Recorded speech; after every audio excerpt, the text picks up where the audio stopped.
Hello and welcome to the Deep Six Wrestling Podcast.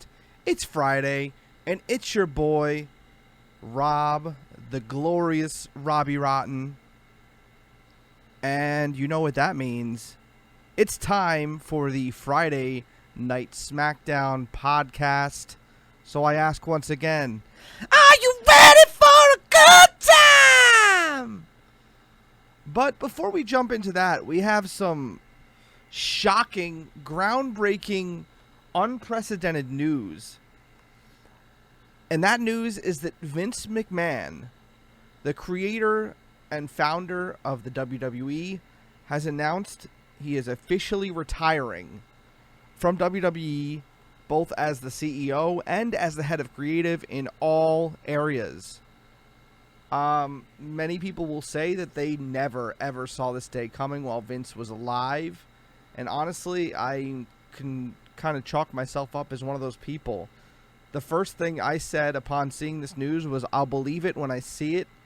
And every single announcement I've seen just makes it more and more official looking. I mean, obviously it is official. It's real.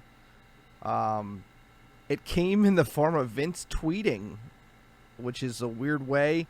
That's what I saw first, and that's what made me think, come on. Well, what? Maybe he got, like, hacked or something. Maybe this is... But no, there was officially announcements from WWE and everywhere. And Stephanie McMahon and Nick Khan have been announced as co-CEOs. That's an interesting move. Stephanie, I'm very happy about. Nick Khan, not so much. But also, it's worth noting that Triple H has been announced to be stepping back into his role as the Executive Vice President of Talent Relations, which is great, because he did an excellent job with NXT, as everybody knows, and I think he's a good fit for this.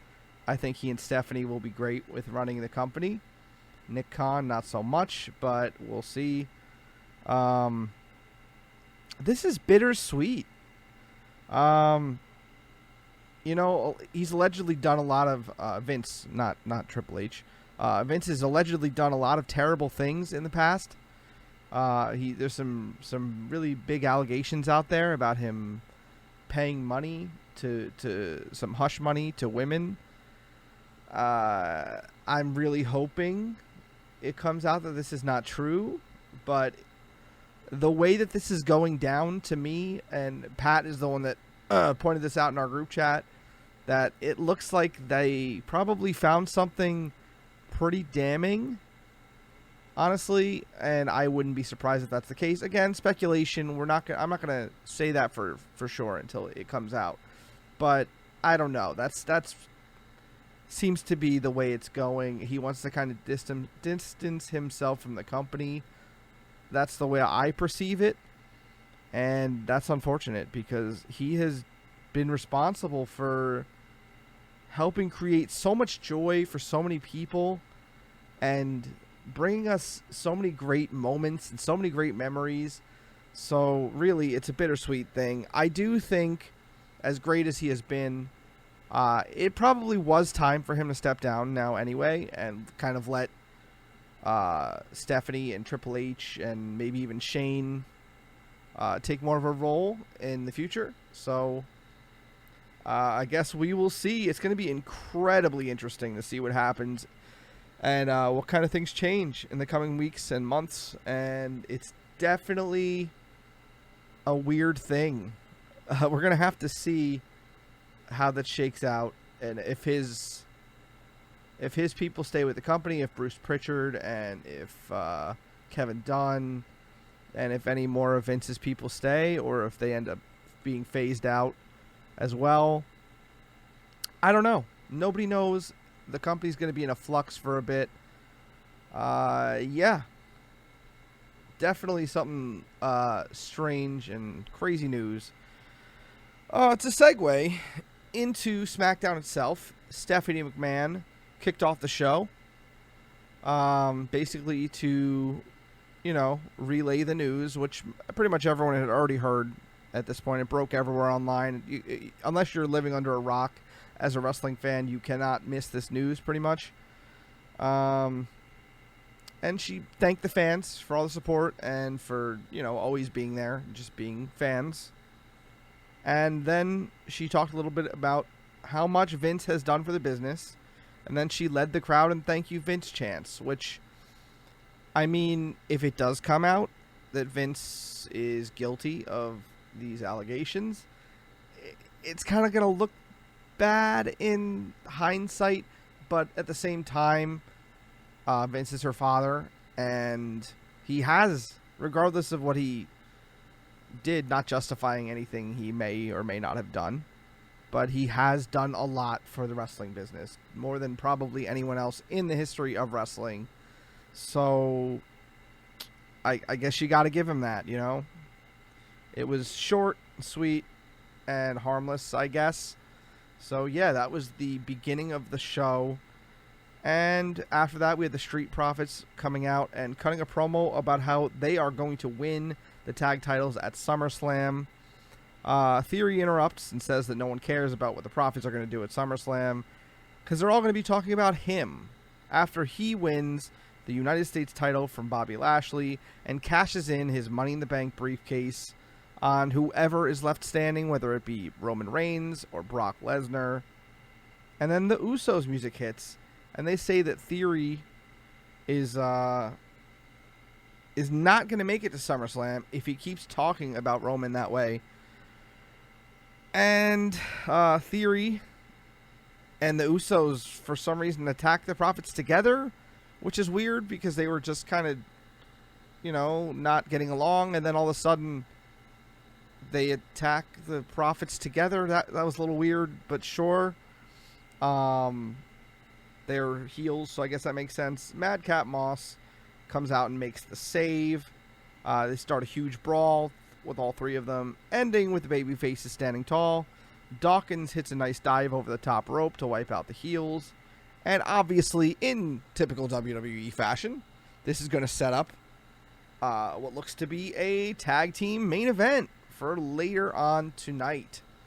A nice 6-man tag. Looks promising with all the talent involved. So I'm not mad at that.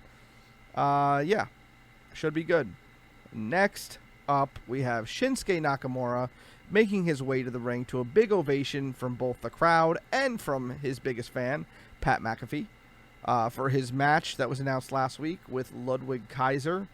If Shinsuke Nakamura can win this match, he will get a Intercontinental Championship match with Gunther. And Ludwig dominates early with some quick offense. And the two trade control until Kaiser throws Nakamura into the ring steps. And Gunther is very happy about this. He nods his approval. And we head into the commercial break. When we're back, Shinsuke comes back with some signature offense. Some vintage Shinsuke, as Michael Cole would and probably did say. I don't know. I wasn't paying that good of attention to the commentary at that point, I guess. We had some password issues. I was watching back and forth on my phone and TV, and there were other people in the room, so I kind of missed a little bit here and there, but it's fine. I still caught the match. Where was I? Shinsuke comes back and does some signature offense, And he seems to be well on his way to a win until Gunther gets involved when the referee is a little distracted and punches Shinsuke. Ludwig capitalizes with a hammerlock DDT for the win. But Gunther is still not pleased. I guess he was hoping Ludwig could win without his help. And absolutely kills him with a chop. He kind of teases a little bit before. He's mad, but then he's like, it's okay. You won. He pats him on the back. But then anyway, when Ludwig's guard is down, he chops the hell out of him and kills him. Very solid match. This was, as expected, both men are very talented. This was a good match. Very nice. I wonder what they're going to do with Gunther, though. Like, who's the challenger going to be? I'm assuming down the line they are going to eventually break Ludwig and Gunther up after this, but I would hope that is a long way down the line and not soon, because it seems like something they can build for a while. Next up, we have Ronda Rousey and Liv Morgan talking backstage. Kayla's there to interview them, but Ronda sends her away. They keep sending away the backstage interviewers for some reason. And Ronda says that she likes and respects Liv, but that she is going to beat her at SummerSlam. And, that's just kind of what's going to happen. Liv cuts a promo about how she's going to win because she wants it, needs it, and loves it more than Ronda. She's fiery and believable here. Ronda was a little wooden, as has kind of been the norm since her return, but this was definitely better than anything she did in her feud with Natalya, at least. Liv Morgan was believable, and you could tell she believed everything she was saying, and it showed. It was good work. Not terrible. I definitely am interested to see their match. I don't know how that dynamic's going to work, and we'll see. We'll see at SummerSlam. And then, as we come back to the ring, Corbin shows up out of nowhere and kicks the hell out of Pat McAfee and roughs him up a little bit more, throws him up against the barricade, but McAfee chases Corbin backstage, where Corbin's waiting with a chair and just misses a chair shot, and the two brawl for a bit before being separated. Adam Pearce then throws Corbin out of the locker room, I guess. And then when we come back from commercial, Pat is in the ring and gets the crowd to chant bum-ass Corbin a few times, and then says Corbin cannot sneak attack him at SummerSlam and that he'll see him in Nashville, bitch. Because that's a thing to say, sure. It was a nice little spot to further the angle, even though I kind of hate the bum-ass Corbin thing, but whatever. I'll forgive Pat McAfee. Please stop, but whatever. Whatever. I think the match will be fun, though. I think it definitely has the potential to be pretty fun. And then the New Day come out and are on commentary for the next match, and Xavier is wearing the most horrifying nightmare fuel unicorn mask I've ever seen in my life. He's got some weird contact lenses in too, so it's even scarier.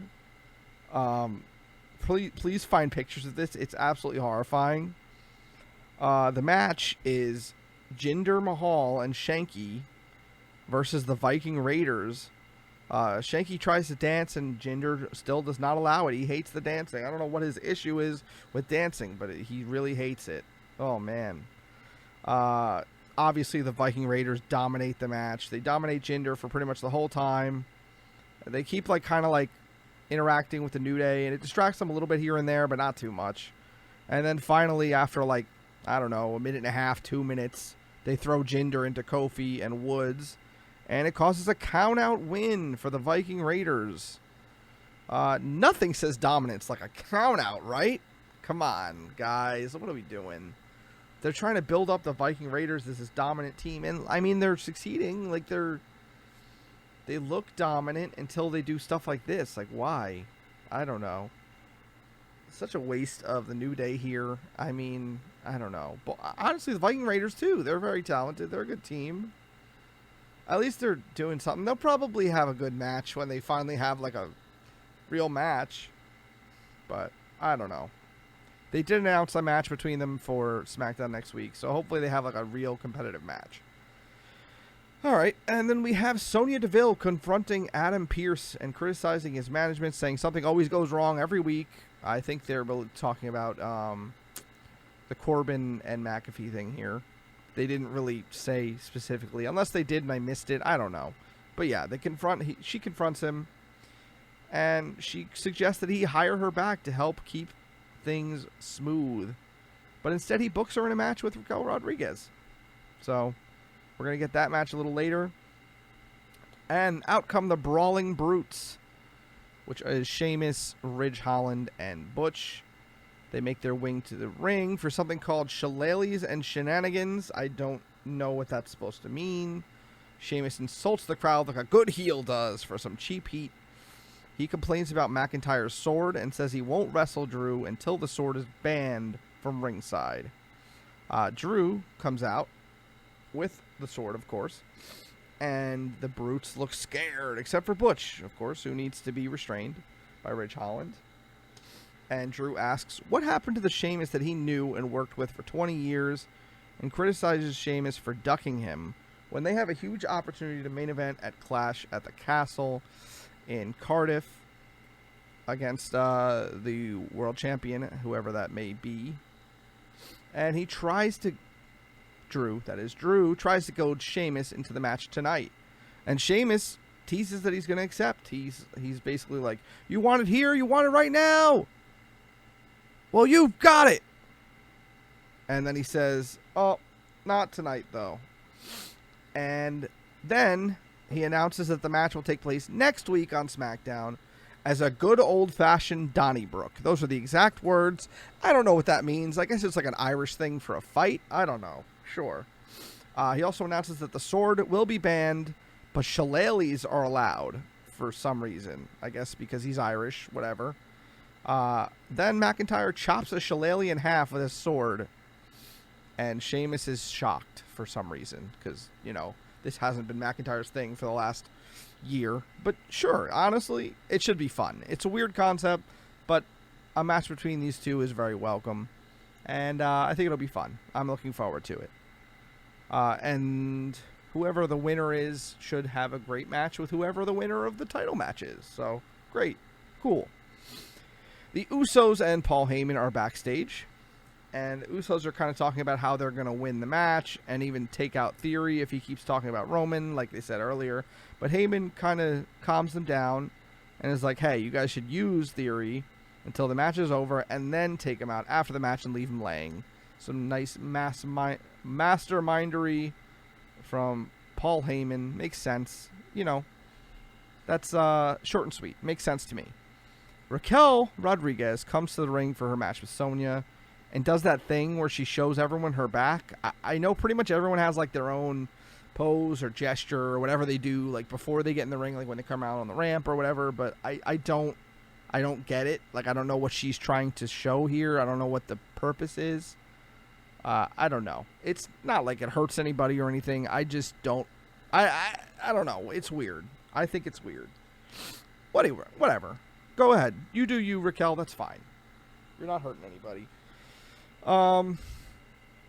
Sonya tries to take control, but Raquel sizes too much, and she shakes off most of Sonya's offense until Deville finally gets Raquel off her feet by slamming her face into the turnbuckles, like one by one.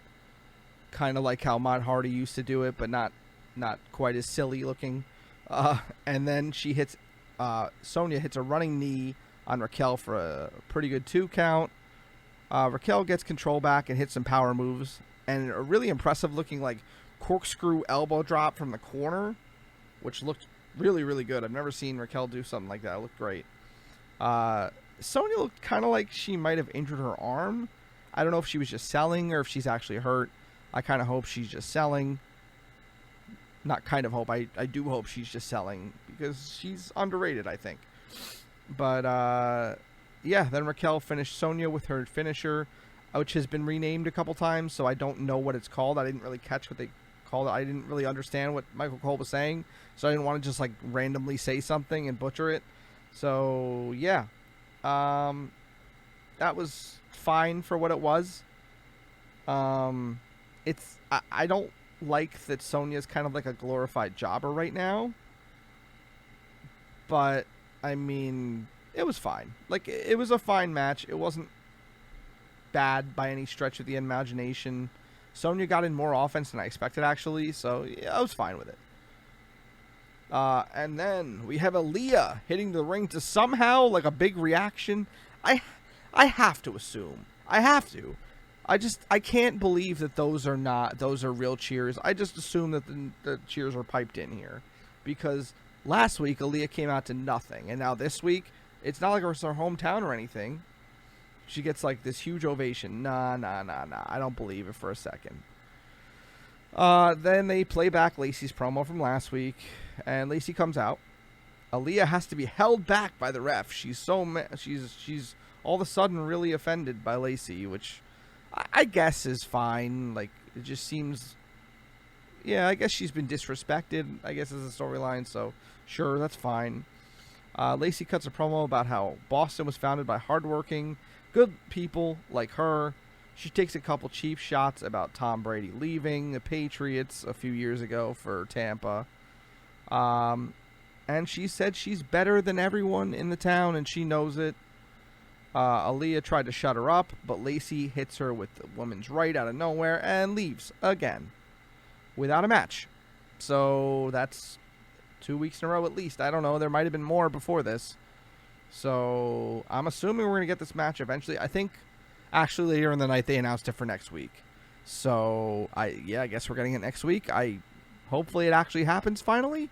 I mean, I don't really care about that match because Aaliyah does nothing for me and Lacey's fine. I mean, whatever. That's fine, I guess. Sure. We're getting that match next week, apparently. Then we cut backstage where Kayla Braxton is interviewing Jeff Jarrett. And Double J basically just hypes up the tag title match at SummerSlam and says he's going to call it down the middle. Short, harmless. He looked great, actually. He looked jacked. Looked like he was in great shape. And he sounded really good. He sounded confident. He sounded like the Jeff Jarrett of old. So, cool. Glad to see it. I was kind of questioning it, but sure, you know what? I think it'll be fine. It's in Nashville. He is synonymous with Nashville, so sure, cool. And then the Usos hit the ring for the six-man tag match that was set up earlier in the night. And it's only like 9:30, so it's definitely looking like we're going to get a lot of time for the match and whatever inevitable hijinks happen afterwards. So that's great. I'd like to see that. We have Maxine Dupree debuting in a backstage segment. Max is not there. It's just her and what is it? Massey and Mansois hyping up next week's 2022 beachwear collection. So yeah, that's something. I'm sure someone out there more knowledgeable than me will know who she previously was in NXT, but I can't tell you that because I don't know. She doesn't look familiar to me. So she's obviously from like the new crop that I just am not super aware of. I haven't really watched a lot of NXT 2.0, so I'm not sure who she was previously. The Street Profits and Madcap Moss come out next, and then Theory comes out last, which was kind of weird since the heels came out first and then the baby faces. So, and then the heel, I don't know, weird, but sure, it's fine, doesn't matter. Just a little nitpicking for me, I guess.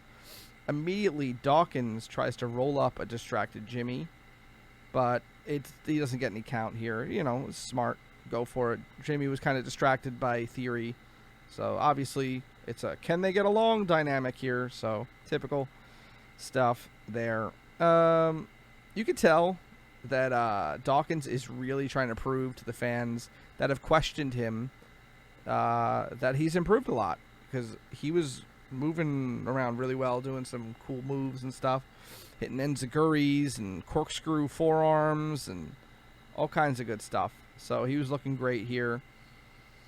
We go to the first commercial break with the baby faces in the ring, and Montez Ford is taunting Theory while holding the Money in the Bank briefcase. And when we come back, the heels are somehow in control, with Moss in the ring for the faces and Theory being tagged in for the heels.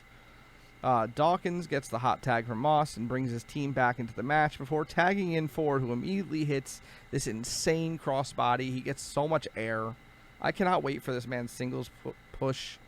inevitable singles push when the Street Profits, I mean, I guess they don't have to break up, but they're probably going to break up pretty soon after SummerSlam.